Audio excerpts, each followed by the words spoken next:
Northern California in early May feels like a promise that summer is close enough to taste. In the small town of Cedar Ridge, days stretch long and golden across forested hills, and no one thinks evil has any business in a place like this. Julia Matthews believed that too. She had chosen Cedar Ridge for its quiet streets and friendly neighbors, for the way she could open the windows in her home studio and let in the breeze while she shaped wet clay into graceful vases and bowls. Her husband David worked from the upstairs office, trading software contracts for the right to be close to family. Their daughters Emma and Chloe turned the backyard into a realm of plastic tea sets and sidewalk chalk masterpieces. They were the kind of family that people in town nodded to at the grocery store and told each other how lucky they were to have. That Thursday, May 3, 2012, started like any other day in their tidy two-story house on Maple Drive. Julia rose before dawn to check the kiln in her studio, making sure the fresh batch of commissioned pieces was drying properly. She texted her brother Kevin a photo of her latest work, saying she planned to ship it tomorrow. David brewed coffee strong enough to chase off sleep and sat down to review a client's code while Emma and Chloe watched cartoons in their pajamas. Outside, the neighbor's dog barked in the chill air, and the garbage truck rattled by in its weekly ritual.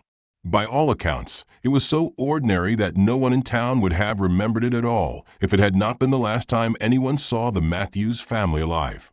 The first sign that anything was wrong came much later, too late for anyone to do anything about it. Around 8 p.m. that night, a security camera outside a roadside diner caught grainy footage of the family's maroon minivan traveling north on Highway 97. The camera's angle was bad and the resolution even worse, but the timestamp did not lie. It showed the van weaving slightly, headlights bouncing as if the driver fought with the wheel or with the idea of turning back. Investigators would watch that clip dozens of times over the next year, asking themselves who had been behind the wheel. Because after that moment, the minivan vanished into the darkness of the logging roads, and the Matthews family vanished with it. The next morning, Kevin checked his phone, expecting Julia's confirmation about the shipping label. When he got nothing, he shrugged it off, thinking she had gotten busy. Later that day, he called twice and got voicemail both times. He sent another text asking about Emma and Chloe, but no response came. At first, he blamed the spotty signal in those mountain valleys. But the silence stretched over hours until it no longer felt like neglect, but like the edge of something much worse. Meanwhile, David's clients emailed, wondering why he missed a scheduled call. Julia's usual buyers grew concerned when her online shop failed to update the shipping estimates. But nobody, not even Kevin, yet thought the unthinkable. 2 days after that last text, the mail piled up at the Matthews front door. The dogs, 2 elderly labs Julia adored, barked themselves hoarse behind the fence without anyone letting them inside. A neighbor, Mrs. Jennings, noticed the lights left on in the living room well past midnight. She told the sheriff later that she thought it strange but did not want to pry. After all, Julia and David were private people, and they had only lived in Cedar Ridge for 18 months. People did not lock doors around here. People minded their own business. So no one called the sheriff until Monday morning, when Kevin drove 2 hours from Redding in a rising panic, pounded on the front door, and heard only the miserable howling of the dogs in reply. Sheriff Dana Holt was the first official to see inside the house. She would later tell reporters that she felt something wrong the instant she crossed the threshold. The entryway was clean, shoes lined up carefully, but the air smelled stale. On the kitchen counter sat Julia's favorite coffee mug, ringed with dry grounds. A pizza box lay open on the dining table, slices still inside, mummified by days of exposure. In the living room, the TV was frozen on a children's channel, half volume, the remote on the couch next to a stuffed rabbit that belonged to Emma. Sheriff Holt called out the names Julia, David, Emma, Chloe, but heard nothing except the skittering of insects against the screen door. She moved room by room through the house, recording each detail with grim professionalism. Julia's studio looked like she had stepped out for a moment, clay drying on the wheel, the kiln timer still blinking. Upstairs, David's laptop was open on his desk, emails from clients stacking up unanswered. In the girls' room, small beds lay rumpled, stuffed animals askew. a plastic tea set abandoned mid-party. Outside, the dogs strained at their leashes, whining with raw throats, their water bowls overturned and dry. Sheriff Holt fed them from a bag of kibble she found in the laundry room, her hands shaking. It did not look like a family who had packed up to start over. It looked like they had been interrupted. That night, Cedar Ridge gathered around their kitchen tables in uneasy conversation. News spread fast in towns like this, faster than law enforcement could confirm anything. By the time the sun set behind the pines, everyone had heard some version of the story. That the Matthews family had gone missing without taking so much as a toothbrush. That their van had been spotted leaving town late at night. That the sheriff had found the house in a state that felt wrong in ways hard to name. Mrs. Jennings swore she had heard someone arguing outside 2 nights before, but could not make out the words.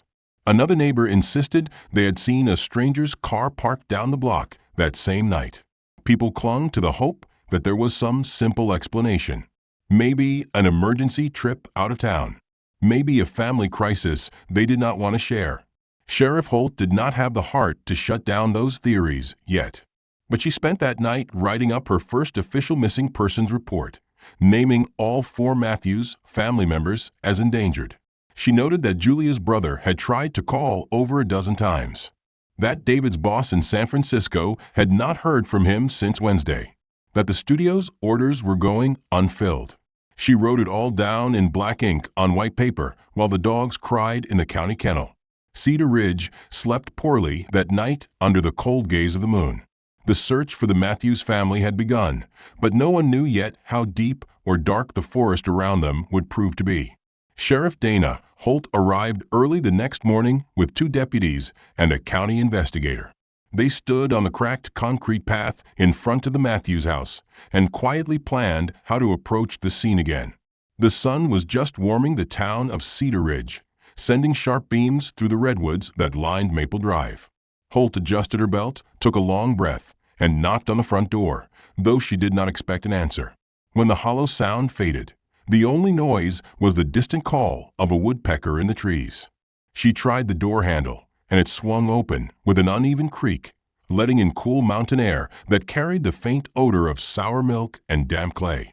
She signaled her deputies to fan out carefully. Every step they took felt like a violation of privacy, like they were intruding on a family's unfinished story. Yet the house was silent and unwelcoming, daring them to find an explanation. They checked each room in turn, cataloging the sad evidence of sudden abandonment. In the kitchen, the table was littered with a jumble of sippy cups, sticky plates, and a stack of unpaid utility bills with Julia's looping signature half-scrawled. The coffee pot had burned dry on the warmer, leaving a black ring of charred grounds. On the counter, a shopping list in David's neat block letters reminded him to buy more milk and diapers. Sheriff Holt flipped through a small pile of ceramic order forms and receipts on Julia's studio desk, all arranged but never mailed. She lingered on the half-finished vase that sat drying on the wheel. Its curved lip was already cracking, and she knew Julia would never have let it sit this way. Everything about the room spoke of a life interrupted in mid-breath. Upstairs, the investigator opened the door to the master bedroom, finding the bed unmade and David's laptop blinking with a low battery warning. An email to a client waited to be sent. The tone was friendly, apologetic about a missed deadline. It was dated May 3rd, the day they vanished. Holt clicked through Julia's tablet in the corner, discovering a family photo taken just a week earlier. They were smiling on the back porch in the spring sunlight, Emma on David's shoulders and Chloe clutching a plush rabbit. The children's room was hardest to face. Tiny beds with flowered sheets, a pile of clothes ready to be folded, a storybook left open as though someone had promised to finish reading it later. Her deputies fell silent as they stood among the girls' toys and drawings pinned crookedly on the walls. The backyard was equally haunting. The 2 old Labrador mixes had been removed the day before, but their empty dishes remained. Dirt was scuffed into patterns where the dogs had strained at their leashes, desperate to get inside. A faded playhouse slumped under the redwoods, a pink tricycle tipped over beside it. Holt paused at the back steps, noting a small splash of something reddish-brown on the concrete, though initial tests ruled it out as blood. It might have been paint from Julia's studio, spilled carelessly in happier times. She took careful photos anyway. It was her job to assume nothing. She could feel the quiet pressing against her ears, amplifying the sounds of the breeze and the groaning trees. It was a silence that held no answers, only heavy questions. They rechecked the garage, confirming the family's second car was still there, a modest sedan with a child safety seat strapped back. The trunk was empty except for a box of broken ceramics and a bag of garden soil. Holt found David's toolbox in perfect order on a shelf. She turned and looked at her deputies, both shifting uncomfortably in the dim space. She knew what they were all thinking. This was not the kind of scene you found after a planned departure. People who ran did not leave dogs to starve or coffee to burn. They did not leave emails unsent or unpaid bills scattered like dead leaves. And they certainly did not abandon the toys of children who cried at bedtime if they could not find their favorite stuffed animal. While the investigators documented everything, Holt called Kevin Harris. She stood in the shade of the porch, one foot tapping the cracked step. He answered on the first ring, his voice raw with worry. She explained carefully what they had found so far. The words felt inadequate and cold even as she chose them gently. She heard him breathing hard on the other end, trying to understand. He told her Julia would never leave like this, that David was too devoted to the girls to even consider it. He asked her what it meant, and she had no answer he could accept. Instead, she promised him that the sheriff's office would keep searching and would not treat this like a simple runaway case. She hung up, feeling the weight of the vow settle on her shoulders. Back at the station, Holt laid out the evidence in a circle of worn desks. The deputies offered theories in low voices, but no one sounded confident. The family's last known movements were so normal that they seemed impossible to unravel. Julia had texted her brother, planned shipments for her business, and helped Emma and Chloe set up their dolls for a tea party. David had been on a work call only hours before they vanished. Neighbors remembered nothing but ordinary sounds, dogs barking and the hum of the TV through open windows. No one heard screams. No one saw forced entry. The entire household had simply fallen silent in one long, inexplicable moment. The department knew it would take time to convince the state police to help. Missing adults could leave voluntarily, but children did not run away at ages 3 and 4. Holt typed up her initial report late that evening, the words stark and chilling on the glowing screen. She described the unmade beds and the abandoned meals, the email drafts and the crusted coffee pot, the empty silence of a house that had been full of small lives. She noted the neighbors who had seen nothing. She wrote about the dogs who had nearly died of thirst waiting for a family that would not come back. She signed her name with a hand that trembled. Then she closed the file, pushed back in her chair, and looked around the quiet station. She knew that the Matthews case would haunt her until it was solved or until she left the badge behind. Cedar Ridge would never be the same. The investigation gained new urgency when Sheriff Holt received the first real lead in over a week. An Oregon State Police officer called her office to report that the Matthews family's maroon minivan had been found abandoned near a rest stop just south of the border. Holt listened carefully, scribbling notes in the margin of her notebook. The van was parked neatly, engine cold, doors unlocked. Nothing inside was damaged or missing. No car seats had been removed, but a folded piece of paper sat in the passenger seat, weighted down by a small plastic toy. Deputies from the county would soon photograph it in detail, revealing that it was a child's drawing in crayon with a smiling sun and crooked words that read, "Let's go away," scrawled in Emma's uneven handwriting.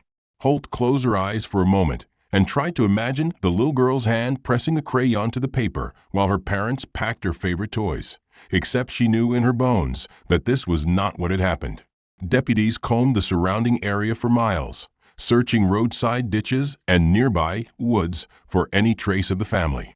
They found tire tracks that appeared to veer off into an old logging road before doubling back and leading to the rest stop where the van sat abandoned.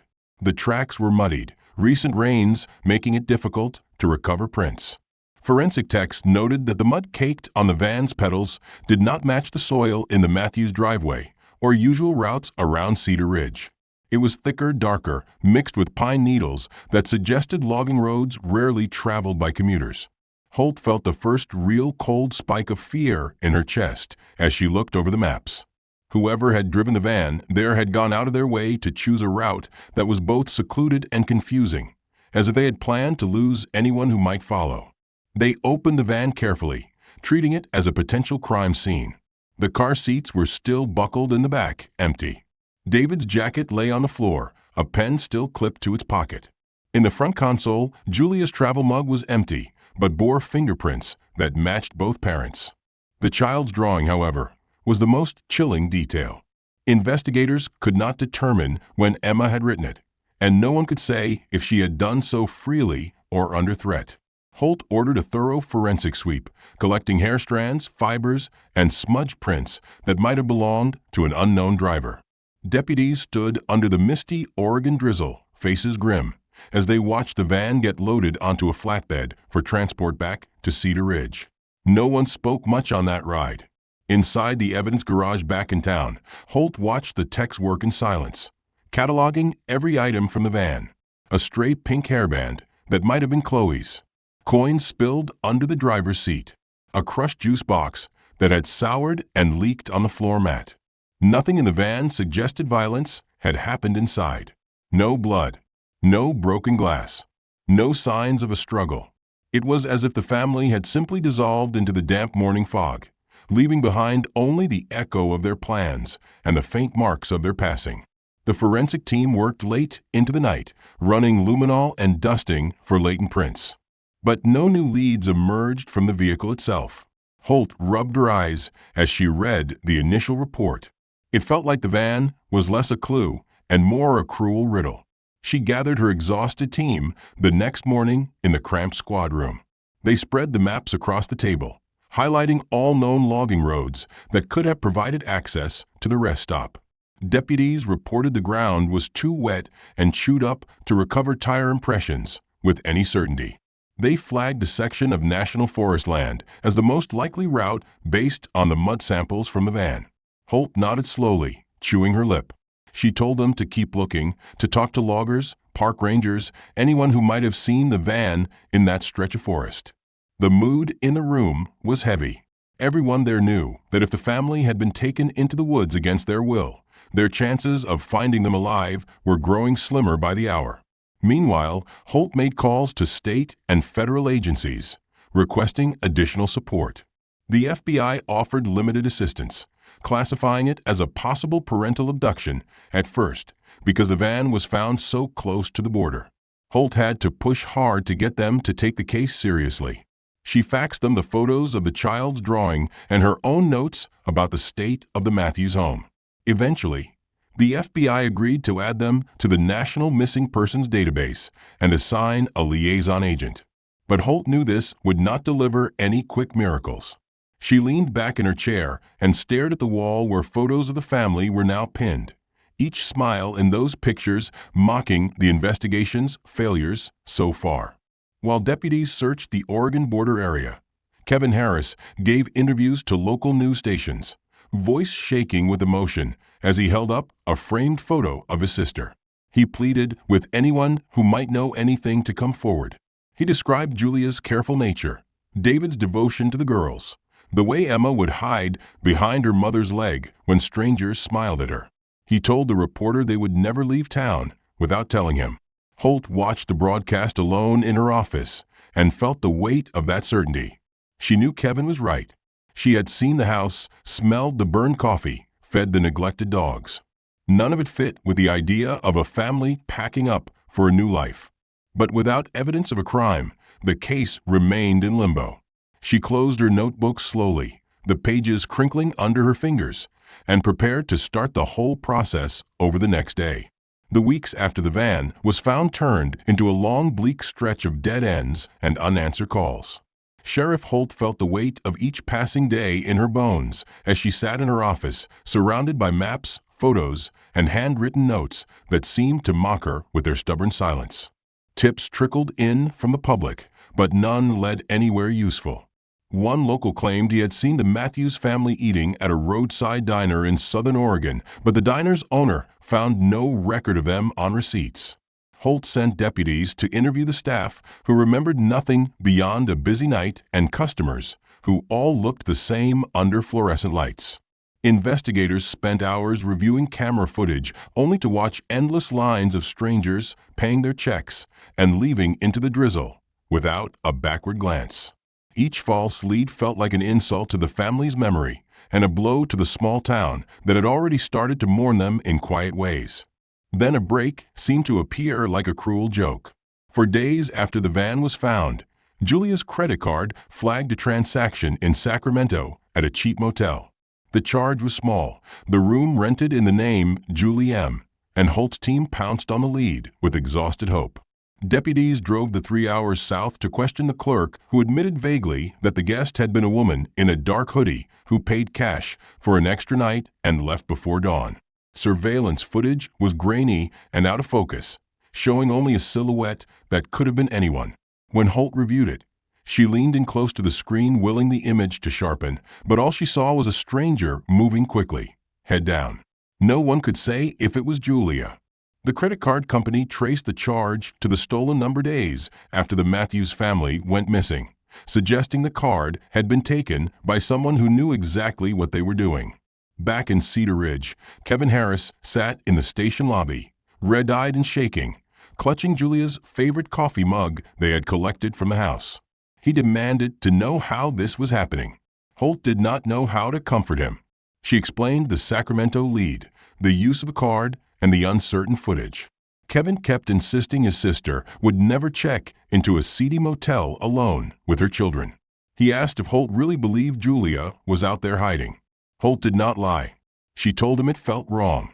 She admitted the possibility that someone else was using Julia's card to make it seem like she was on the run. Kevin went quiet, pressing the mug to his chest like a talisman against the worst possibilities. The investigation grew more complicated when bank records showed a transfer from Julia's business account for $12,000 to a prepaid debit card. The date of the transfer fell 2 days after the van was found. Holt stared at the transaction history and felt her pulse pound. Someone had accessed Julia's online banking using her saved passwords. Someone knew enough about her to pass security questions without trouble. The money vanished through a series of withdrawals across multiple ATMs in Sacramento and Portland, all captured in blurry footage of a person in a baseball cap and a large jacket. No clear shots of the face existed. The suspect never withdrew more than the daily limit, showing patience and knowledge of how not to draw attention. Holt saw the methodical nature of it and felt her dread deepen. She called in a cybercrime specialist from the state police, who confirmed that Julia's email had been accessed from a Portland IP address after the disappearance. Password changes had been made using backup recovery questions about her childhood pet and her mother's maiden name, things anyone close to her might know. Emails had been deleted without trace. When Holt confronted Tom Palmer, Julia's business partner, about whether he knew those answers, he went pale and shook his head but refused to meet her eyes. He claimed he did not have access to her email or bank logins. He insisted he was as shocked as anyone by the disappearance. But Holt marked his reaction in her notes carefully. Tom had been helpful in the early days, showing up to the station with order forms and client lists to help them trace her last business interactions.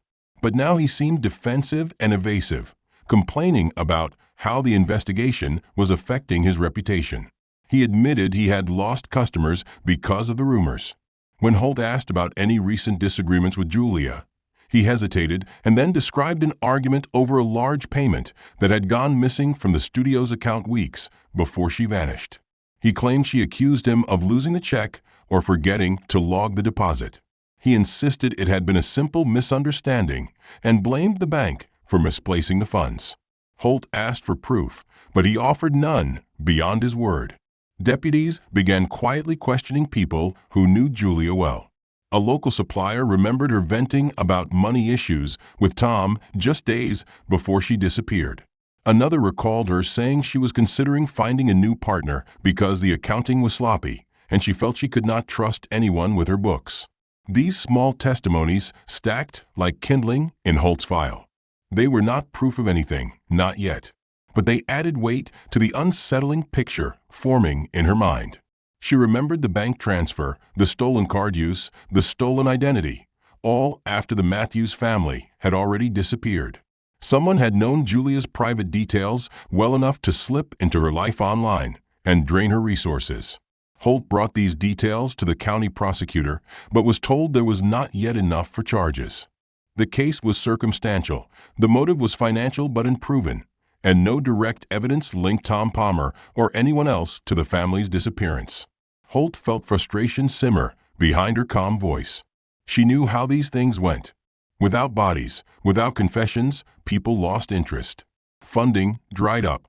Other emergencies took priority. She refused to let that happen. She continued to push her team to follow every banking trail, every camera lead, every old argument in Julia's business. She did not want to tell Kevin that she had nothing left to try. She watched him leave the station one evening, shoulders slumped, clutching that coffee mug like a relic of a sister he would never see again. Sheriff Holt sat at her desk as dawn broke over Cedar Ridge, light seeping through the blinds in pale stripes. The case file on the Matthews family lay open in front of her, papers covered in scribbled notes, photos clipped at odd angles, and highlighted bank records that told an incomplete story. She rubbed her temples and listened to the hush of the station waking up. Deputies shuffled in with coffee cups, the phone started to ring, and she forced herself to focus. The stolen funds and false credit card trail had forced her to consider betrayal as much as abduction. She did not want to think about someone close to Julia using her details so easily. She remembered Julia's clean kitchen, the kiln's quiet tick, and the half-finished vase abandoned on the wheel. Holt picked up the phone and called Kevin Harris. She told him she needed to talk about Julia's business and asked if he could come in. He hesitated, but agreed. Kevin arrived looking tired and drawn, eyes ringed in red. He carried a slim folder of Julia's business invoices that he had found in a box in his garage. He sat heavily in the chair across from Holt and spread them out between them. Holt watched as he flipped through dates and numbers with trembling fingers. Kevin explained that Julia had been stressed in the weeks before she vanished. She had complained to him over the phone that her partner Tom Palmer had lost track of client payments. She accused him of being sloppy and forgetful. Kevin admitted Julia worried he was hiding money. Holt asked if Julia had threatened to cut Tom out of the business. Kevin swallowed hard and nodded. He said she told him she was drafting papers to dissolve their partnership if he did not explain himself. He finished with his voice cracking, saying she did not deserve this. Holt took down every word with care, her pen scratching across the pad. She asked Kevin if he had ever met Tom in person. Kevin said he had, twice, and had never liked him. He described him as too smooth, the kind of man who smiled too quickly and avoided answering questions directly. Kevin remembered one argument over the phone between Julia and Tom that ended with her slamming the receiver down so hard it broke the casing. He said Julia refused to share details but was shaken afterward. Holt listened and wrote in silence, watching Kevin wipe his eyes with the back of his hand. She asked if Julia kept personal notes or emails about these fights. Kevin did not know.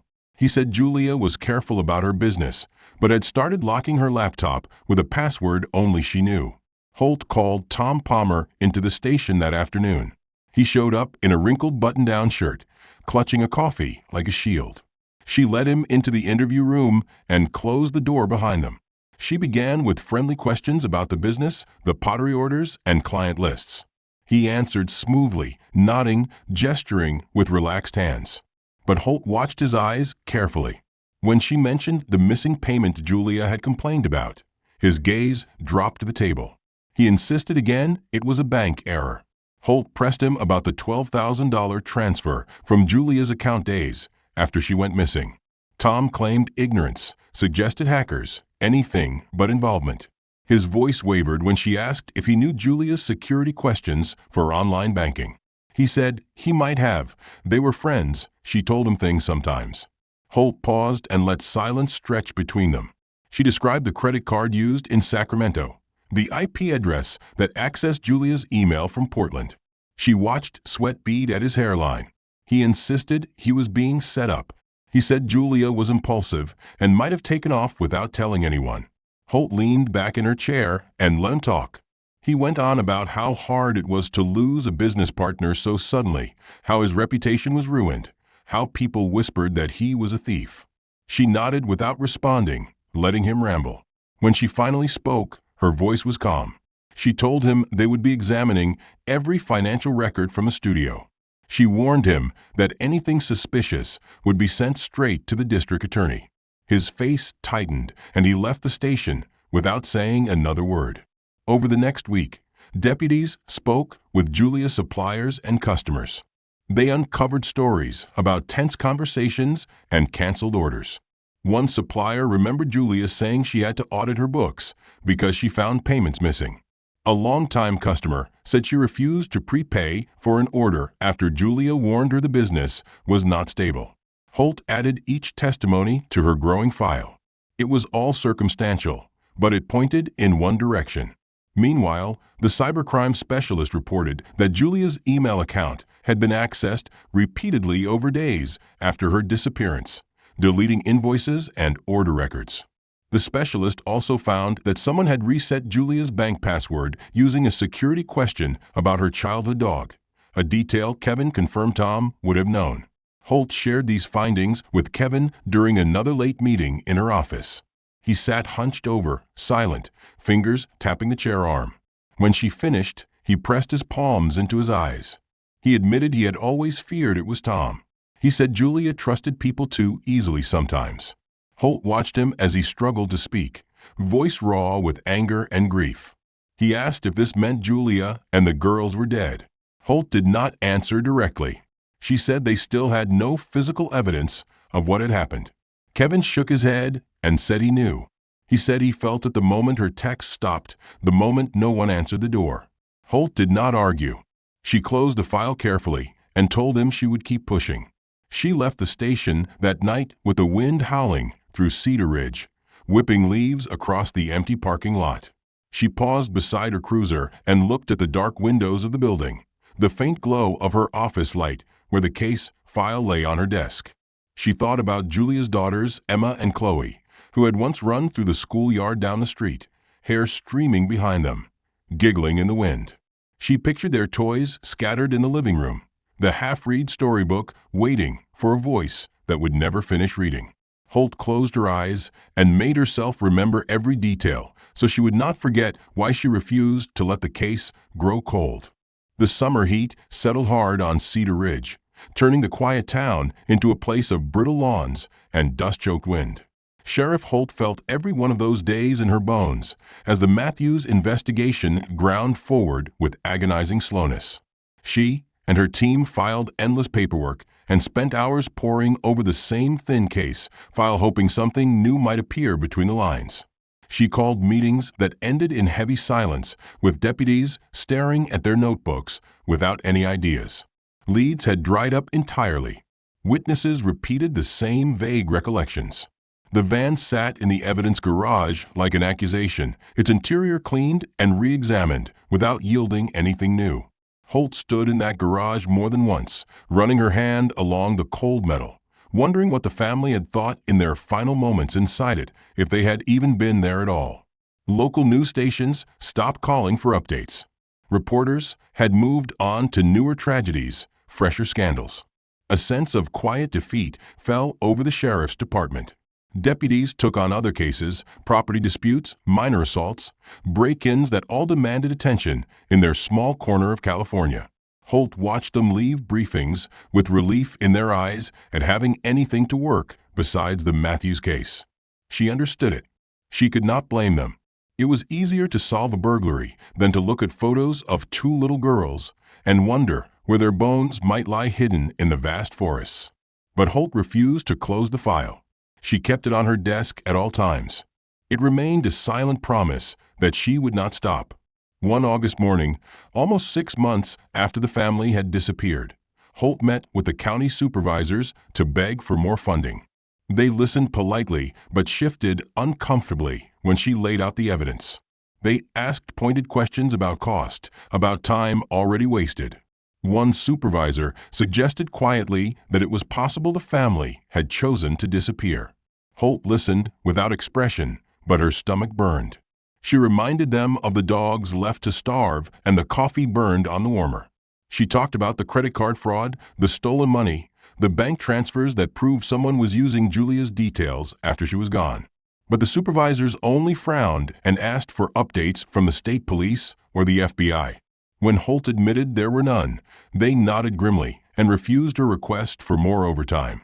That evening she sat in her cruiser parked at the edge of town, staring into the trees.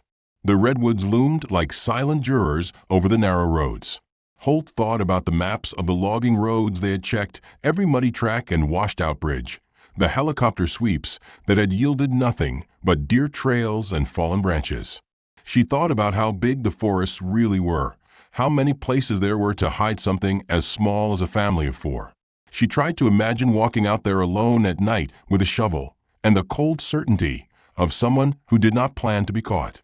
She closed her eyes against the headache growing behind them and let the heat fade from the sky. In the weeks that followed, Julia's online store went offline entirely. Tom Palmer announced he was dissolving the partnership, citing irreconcilable differences with his absent partner. Customers received curt emails saying orders could not be filled. The small network of artisans Julia had built fell apart like rotten fabric.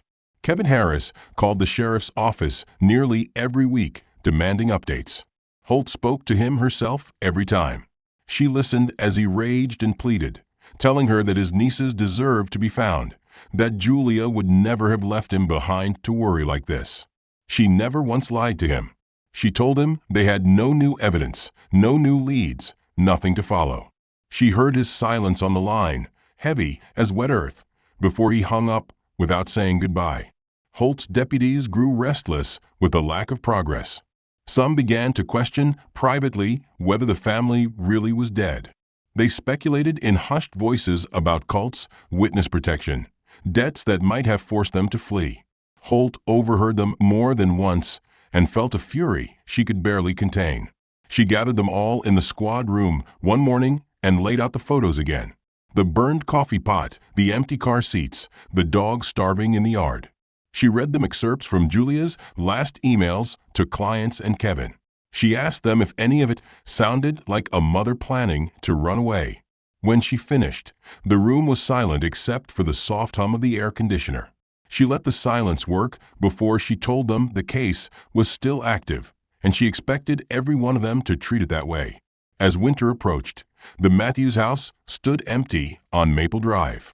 Leaves gathered against the steps. The real estate company posted a foreclosure notice after months of unpaid mortgage. Neighbors whispered about seeing lights on late at night, though deputies found nothing every time they checked. Mrs. Jennings next door stopped gardening and kept her curtains drawn.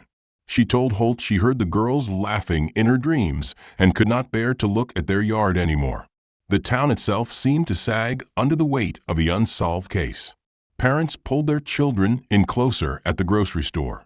Strangers watched each other a little longer. Nothing bad was supposed to happen in Cedar Ridge. But the Matthews family had vanished without trace, and there were no prayers left to keep the darkness at bay. In December, Holt gathered her notes and typed a long memo to the state police asking for renewed attention. She laid out everything they had, every lead exhausted, every test run, every interview conducted. She asked for forensic specialists, for tracking dogs, for fresh eyes on old files. She hit send and sat back in her chair, listening to the wind howl outside the station. The response took 2 weeks. When it arrived, it was polite and noncommittal. They would consider the request, but had no resources at the moment. The case was not forgotten, they assured her, but there were other priorities. Holt closed her email slowly.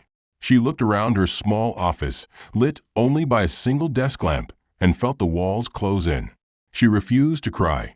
Instead, she opened the Matthews file again and began to read. 6 years passed with the slow cruelty of a wound that refused to close. Cedar Ridge did not forget the Matthews family, but the town learned to live around the empty space they left behind.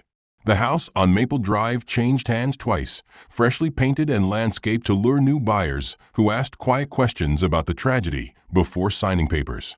The old neighbors kept their stories close, trading rumors in low voices at the diner. Sheriff Holt kept the file in a locked drawer, pulling it out each anniversary to read the same brittle notes that no longer felt like evidence. Deputies who had been there at the start retired or transferred away.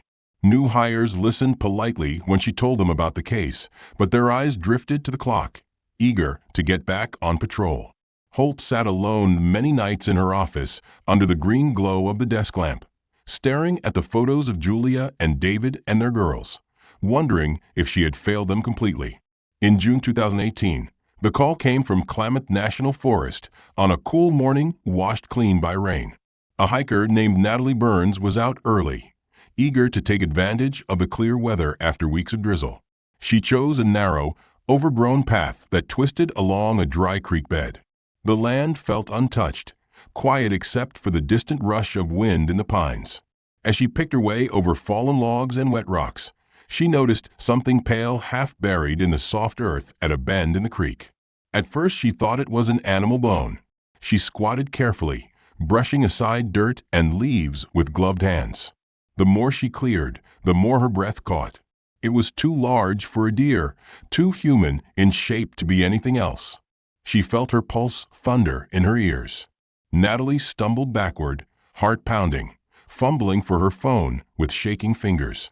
When the first deputies arrived at the site, they found Natalie sitting on a fallen log, arms wrapped tight around herself despite the warming day. She pointed wordlessly at the ground. They called Holt immediately and began the grim work of cordoning off the area with yellow tape that flapped in the breeze. The forest felt indifferent to their intrusion, light dappling the ground where officers marked each bone with plastic flags. Holt arrived after an hour-long drive on twisting roads, boots crunching on fallen needles as she approached the scene. She stood for a long time, staring at the partial skeleton exposed in the dirt. Her face hardened with purpose. She ordered a full forensic team to the site and instructed deputies to search the surrounding area for anything that might explain how a human body came to rest in such a lonely spot. That evening, as the sun sank behind the trees, searchers found a second burial site about 30 feet away. This grave was shallower, the loose earth giving itself up more easily to careful hands.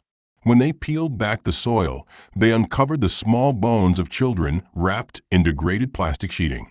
Holt felt her heart twist at the sight. She forced herself to catalog every detail: the shape of the grave, the tools needed to dig it, the crude care taken to cover it over. She knew, in that moment, they had found the Matthews family.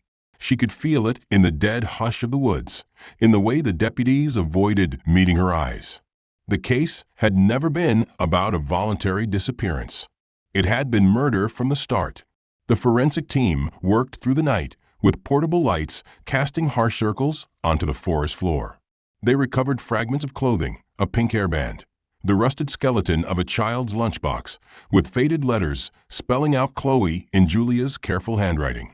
Investigators bagged everything with grim silence, voices low and respectful in the heavy air. Holt walked the perimeter, flashlight beam bouncing off tree trunks, her boots sinking in damp moss. She thought of Julia's smile in the family photos, David's calm eyes, Emma's giggle caught on a voicemail saved in Kevin's phone, Chloe's chubby toddler hand clutching her stuffed rabbit. They had not run. They had been taken here and buried like trash in the dirt. Holt felt anger rise in her throat until she had to stop walking and breathe deeply to keep from yelling at the empty woods. In the morning, as pale light sifted through the branches, they found the last confirmation of violence. A framing hammer lay rusting among fallen leaves near the second grave. Its handle was cracked, but the head was intact and stained with old dark residue. Forensics would later confirm the blood traces matched the Matthews family. Holt watched as an evidence tech lifted it into a plastic bag, sealing it with tape that crinkled in the quiet. She pressed her lips together and turned away. She did not want her deputies to see the tears burning her eyes.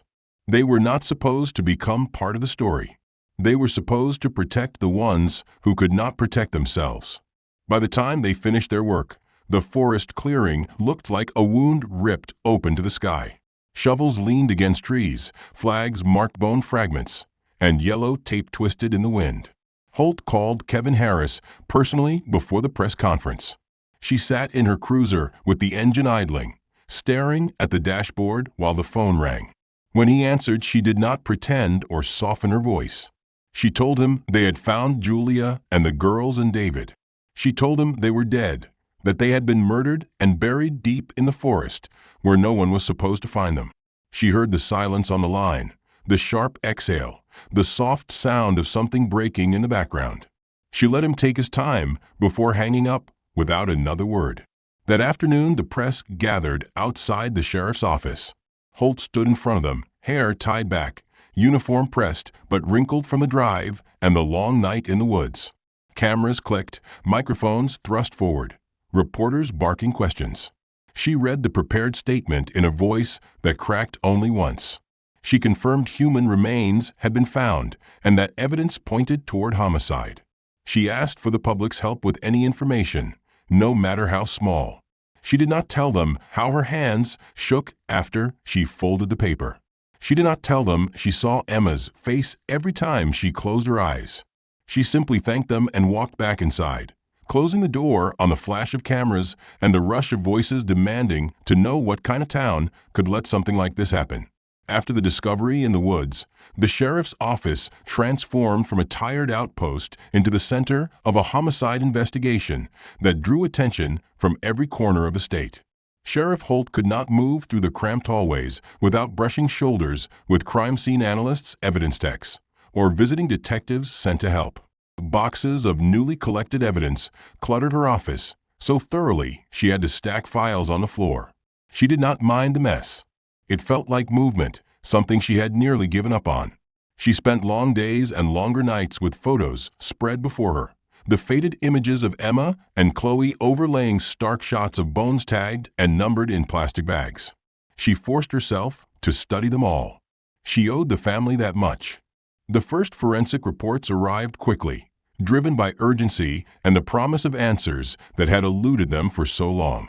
The medical examiner confirmed that the adult skeletons were consistent with Julia and David. The smaller bones matched Emma and Chloe. Dental records and healed fractures sealed the identifications. For Holt, there was no comfort in the confirmation. It turned rumor into truth. It killed the last lie people told themselves about the family choosing to vanish. The report listed cause of death as blunt force trauma for all four, injuries consistent with a framing hammer. Holt read the words 3 times before she set the paper down. She looked at her reflection in the dark window and thought of the rusted hammer recovered from the forest floor, its worn handle an obscene relic of the violence it had delivered. Forensic techs swabbed the hammer, documenting dried residue caked along the head. Under microscopes, they found tiny flecks of hair and degraded tissue. DNA analysis matched the material to the Matthews family. The blow patterns in the skull fragments were consistent with repeated strikes, suggesting rage or determination rather than a single panicked blow. Holt sat with the crime scene photos laid out in sequence, seeing the hammer lying half buried in fallen leaves next to a shallow grave. She closed her eyes and tried to reconstruct it in her mind. The terrible stillness of the woods broken only by the sound of someone laboring to hide for bodies. She wondered if the killer had paused to listen for pursuers or simply dug until sweat ran into their eyes, knowing they had all night and no one was coming. As the investigation pressed forward, analysts processed every scrap recovered from the graves. Degraded plastic sheeting had been wrapped clumsily around the bodies before burial. Adhesive residue on the plastic matched a brand of duct tape sold at local hardware stores. Techs lifted partial fingerprints smeared and warped by moisture, but could not make definitive matches at first. Holt ordered them to keep trying. Fragments of children's clothing were carefully unwrapped and photographed, their colors leached by years in the soil. A pink hairband had been twisted into knots around strands of Chloe's hair. Holt held the evidence bag up to the light and felt the rage rise hot in her throat. The team also recovered remnants of Julia's wallet buried in the adult grave, card swollen and fused by damp. Among them was her driver's license, the photo of her smiling stiffly at the camera, now ruined by mold and time. Investigators documented everything with meticulous care, laying out items on white sheets for photographs that would later fill court files and news broadcasts. Holt signed off on the inventory herself, page after grim page of belongings reduced to evidence. She wanted the list to be complete so there could be no doubt of who they were, no last trick the killer could use to deny it.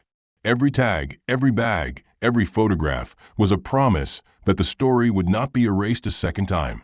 The most chilling detail emerged a week into the forensic analysis. Technicians examining the degraded duct tape layers found 2 DNA profiles mixed into the adhesive. One belonged to David Matthews. The other was a partial sample unfamiliar to any of the victims. It was a possible perpetrator. Holt felt the words vibrate in her chest when the lab director said them over the phone. She hung up and pressed her palms into her desk until her arms shook. She ordered an immediate comparison with every suspect they had ever interviewed, every acquaintance who had been near the family in their last days. Deputies worked late cross-referencing the DNA sample with stored buccal swabs collected during the missing persons investigation. It was slow, methodical, and finally devastatingly effective. On the 4th day, a match came back. The partial sample from the duct tape was consistent with Caleb Palmer, cousin to Tom Palmer and a teller at Julia's bank. Holt read the result in silence, the words flattening her breath. Caleb had been interviewed early in the investigation and dismissed as cooperative. He had known Julia only as a customer, claimed to have no personal relationship beyond small talk at the counter. His alibi for the days after the family disappeared had been vague, but not provably false.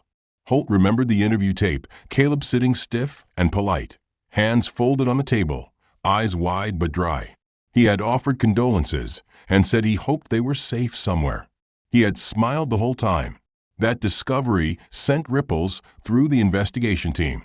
Deputies dug up every note, every line of questioning, every camera angle and receipt that placed Caleb Palmer anywhere near Julia Matthews in the weeks before she vanished. They built timelines on whiteboards that stretched from floor to ceiling in the squad room. They found old ATM footage of Caleb withdrawing cash from Portland machines using the prepaid card funded by Julia's stolen bank transfer. The footage was grainy, but the profile matched, his baseball cap casting a shadow over the camera's lens. They pulled his bank records and saw thousands deposited in the weeks after the disappearance. Holt felt the case pivot under her feet, the weight of all the dead time collapsing into purpose. They finally had a name, a face, and a motive rooted in betrayal. Sheriff Holt sat at her desk with the DNA report in her hands, its official language failing to hide the ugliness of its meaning. The partial match to Caleb Palmer was not just a break in the case, it was a doorway kicked open. She called her deputies in before sunrise, their tired faces pinched with equal parts hope and dread. She explained what they had: the duct tape DNA, the ATM withdrawals, the unexplained deposits in Caleb's account after Julia Matthews disappeared. She told them this was the moment they had waited for all these years. They needed to build a case that would not just suggest guilt, but prove it in a courtroom where no one could look away. She assigned tasks with quiet authority, splitting the team to re-examine every financial document, every camera angle, and every line Caleb had ever spoken to them. Deputies dug through old bank records like archaeologists in a collapsed ruin. They found the $12,000 transfer Julia's online banking had sent to the prepaid card. They compared logins to IP addresses traced to Portland, confirming access from Caleb's apartment. One deputy traced a paper trail of ATM receipts that showed steady, cautious withdrawals just under reporting thresholds. It was not a thief in panic. It was someone with patience and familiarity with bank systems. They documented security questions used to reset Julia's passwords, personal details Caleb could have learned casually in his role as a friendly teller. The evidence was not one smoking gun, but a mosaic of betrayal that grew clearer the longer they looked. Holt called in a state financial crimes analyst who spent a week cross-referencing the activity. The specialist laid out printouts across a conference table, showing how Caleb funneled stolen funds through small deposits into his personal account, then used them to pay debts and make cash purchases that were hard to trace. A pattern emerged, so clear even the DA's office had to pay attention. The analyst described it as a classic small-time embezzlement scheme that turned into murder once the victim discovered it. Holt sat with her arms crossed tightly, listening without expression. When the specialist finished, she asked the room if anyone could find one innocent explanation for Caleb Palmer's transactions. Silence answered her. Meanwhile, deputies revisited interviews with Tom Palmer, Julia's business partner and Caleb's cousin. Holt watched those recordings again with fresh eyes. She noted every time Tom's answers drifted, how his tone changed when money came up. Deputies tracked down old suppliers and customers who remembered Julia complaining about a lost payment that Tom blamed on the bank. The evidence suggested a conspiracy, though proving Tom had planned the murders would be harder. Caleb's connection was clearer. He had the access. He had the passwords. He had the benefit of laundering Julia's money, even as her family was buried in the forest. It was enough to get a warrant. Holt signed the paperwork herself, her hand steady despite the nausea in her gut. They served the warrant at dawn. Deputies surrounded Caleb's small rental house, their radios crackling in the cold air. Caleb opened the door in sweatpants, blinking against the bright flashlight beams. He did not fight. He stood frozen as they read him his rights, his face pale, mouth working like he wanted to speak but found no words. Inside they found receipts for electronics, cash bundles and envelopes, and a half-written letter of apology buried in a drawer. Holt read it at the station under the harsh overhead lights. It was rambling, barely coherent, mixing regret with defiance. He claimed he never meant for anything to happen, that he had been forced, that he was sorry but did not deserve this. Holt dropped it back into the evidence bag without comment. Interrogating Caleb was a slow, methodical process. Holt and Detective Ruiz took turns asking questions in a low-calm tone, presenting him with transaction logs, IP address records, the prepaid card usage. He started with flat denials, sweating visibly under the heat of the room. Ruiz read the DNA result aloud. Caleb's eyes flickered, then dropped to the table. He insisted he had no idea how his DNA ended up on duct tape wrapping the bodies. Holt let the silence hang long enough to make him squirm. They showed him the ATM footage with his cap pulled low, but his face clear enough to identify. He lowered his head in defeat, but did not speak. Ruiz asked him if Julia deserved what happened. Caleb shook once like he might vomit and refused to answer. The DA's office filed charges for fraud and accessory to murder, giving Holt's team the time they needed to strengthen the homicide case. She wanted more than Caleb's confession. She wanted proof that would hold in court even if he never said another word. Deputies expanded the timeline, linking every suspicious withdrawal to dates after the Matthews family vanished. They found messages between Caleb and Tom Palmer that suggested growing panic over Julia's plans to audit the business. Investigators discovered that Tom had purchased duct tape and a framing hammer days before the family went missing, using a credit card tied to his company. The receipt had sat in a box of old business expenses until deputies dusted it for prints and found Tom's clear as day. Holt confronted Tom at his office. He tried to act offended, but his voice wavered when she laid out what they had.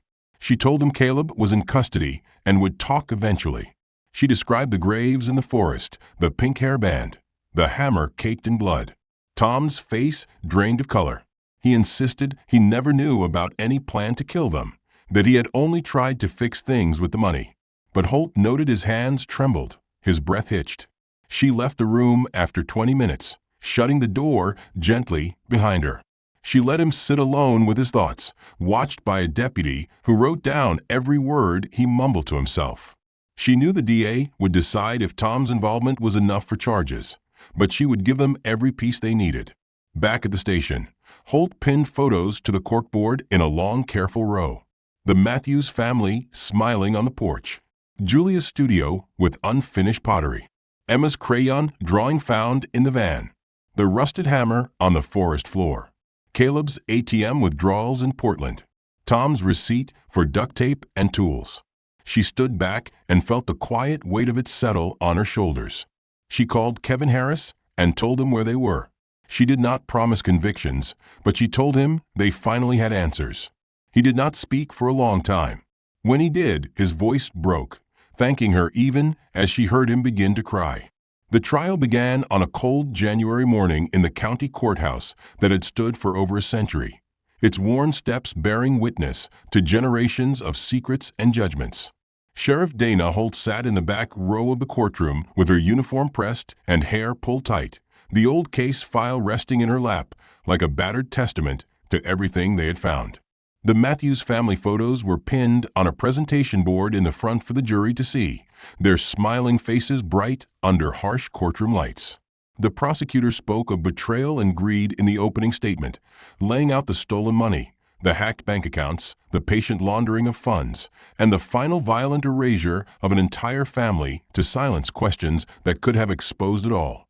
Holt listened with a measured breath, watching the jurors lean forward, their eyes grave as the scale of it settled on them. Caleb Palmer sat at the defense table with his attorney whispering in his ear, face drawn and eyes cast down. He looked smaller than Holt remembered from the interrogation room, diminished by the weight of evidence arrayed against him. Tom Palmer sat on the other side of the courtroom as a witness for the prosecution, having accepted a plea deal to testify. His testimony came haltingly at first, words clipped and flat, but as questions pressed harder he began to crack. He admitted knowing Caleb was siphoning funds, admitted he had let it happen to cover debts in their shared business, admitted that Julia Matthews was threatening to expose them both. He denied planning her death, but could not explain the hammer and duct tape purchases on his company card, could not explain the late-night messages with Caleb that discussed handling the problem before it ruined everything. The courtroom fell into a tense silence each time his voice caught on words he could not finish. Holt watched Kevin Harris as he sat near the front row, his posture stiff with anger and grief. He clutched a worn photograph of Julia in one hand, thumb running over the crease worn into the image by years of handling. When he was called to testify, his voice held steady, but the words trembled at their edges. He spoke of the last text Julia had sent him, of Emma and Chloe's giggles during phone calls, of his certainty that his sister would never vanish without a word. He described the endless nights waiting for a call that never came and the terrible moment Holt had told him they had been found in the forest. Jurors watched him with solemn faces as he spoke. Holt felt the weight of every word settle into the room like damp fog. Forensic experts presented slides of the rusted hammer recovered from the shallow grave site, each bloodstain labeled and explained in slow measured terms. They walked the jury through the DNA evidence on the duct tape, the partial match to Caleb, the smear of David Matthews' blood trapped in the adhesive. They detailed the bank records, the stolen funds routed through prepaid cards, the slow withdrawals designed to avoid suspicion. Each new document felt like another nail hammered into certainty. Holt studied the faces of the jury and saw them shift from confusion to horror to grim resolve. The quiet murmurs from the press section faded to silence as they took notes without looking up.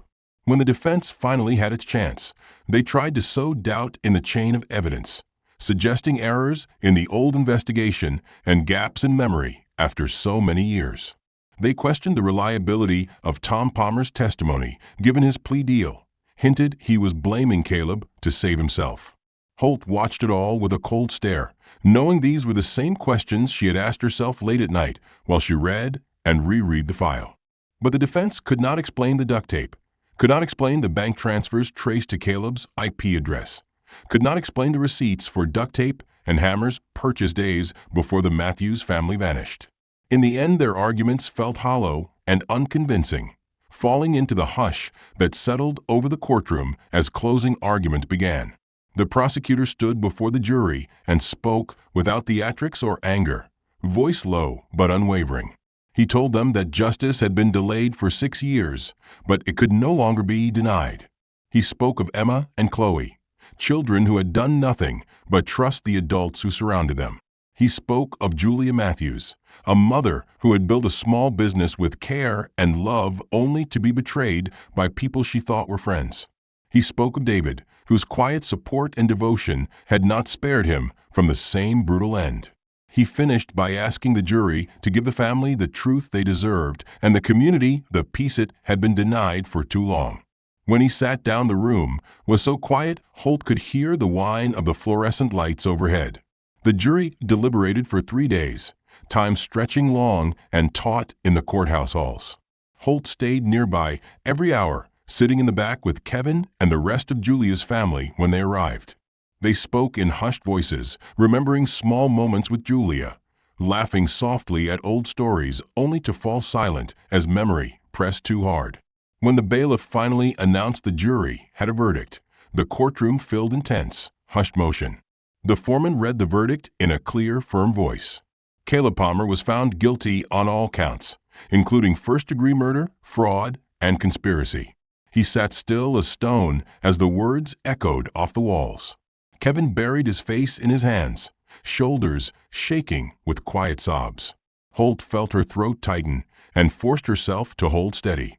She knew this was not closure. Nothing could give that back. But it was truth. It was justice. Sentencing took place a month later. The judge's voice was grave as he spoke of betrayal and the destruction of a family. He sentenced Caleb to life without the possibility of parole. Tom Palmer's sentencing came later. He received decades in prison for his role. His cooperation weighed against his betrayal. Holt did not attend that hearing. She chose to visit the gravesite where Julia, David, Emma, and Chloe lay under a single granite stone etched with flowers and careful words. She stood in uniform, boots planted in the soft grass, watching the wind stir the trees overhead. She read the inscription slowly. Beloved family, forever together. She closed her eyes and let the wind carry away the sounds of the city and the trial and the years of searching. She spoke quietly to them, promising they would not be forgotten. Cedar Ridge felt different in the months after the trial ended. Parents watched their children with more careful eyes. Neighbors talked more openly about trust and silence, and the things people let happen because it was easier than asking hard questions. The old rumors about the Matthews family faded as the truth settled in. They had not run. They had been betrayed and killed for money, buried like trash in the forest, their memory nearly stolen with them. Sheriff Holt watched the town try to reckon with that. She sat in her office many nights after patrol cars rolled back in and the radios fell silent, reading old case files with the door closed. She kept the Matthews file on her shelf even after it was stamped closed, spine cracked and pages smudged with years of ink and sweat. It stayed there as a promise. She wanted people to remember that justice was not an event but a practice, something you did every day by refusing to turn away. She wanted them to understand that families like the Matthews deserve to be seen, even in their worst moment, especially in their worst moment. She wanted Cedar Ridge to know that though it had taken 6 long years, though it had cost so much in sorrow and trust, the truth had been found and spoken aloud in open court. She wanted them to remember Emma's drawing found in the van, those crooked words that had once seemed like a cruel taunt. Let's go away. She wanted them to see that now, after all this time, they could finally let the Matthews family rest. She turned off the lamp in her office and walked out into the cool night air, knowing the work would never truly be finished, but refusing to stop trying all the same. If you appreciated this story, please take a moment to like and subscribe to the channel. We would love to hear what you think about the plot and where you are watching from. Share your thoughts in the comments and help us keep these stories alive through your voice.